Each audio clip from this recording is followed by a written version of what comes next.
Alright, nandito na tayo ngayon sa may spot natin, dito sa may Yapo, no? At ito yung view mga padi, tingnan mo. Taas ng mga bundok. Napapalibutan tayo ng mga matataasang bundok dito sa may Bugasong. Dito, part na to, papunta to ng Lawaan. Yan. So Kapnayan na yan, barangay Kapnayan. At ito yung Mount Igmatungtong sa may Kapnayan sa Lawaan.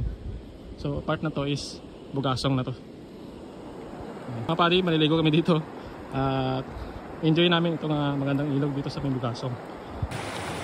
So tingnan nyo naman yung spot natin guys. Oh. Napakalinaw ng tubig. Oh. Wow. Tapos dun, pinakamalalim. Hanggang dun.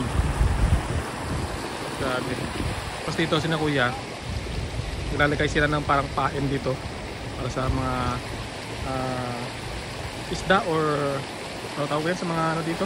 Basta may mga pinatrap sila din na mga parang pain ata para sa isda. Yan.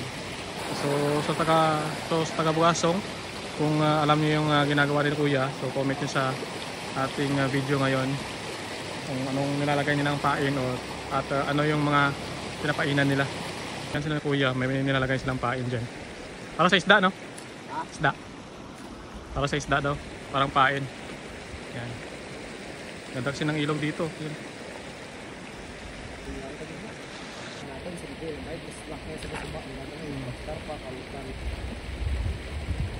Parang pain nila dyan.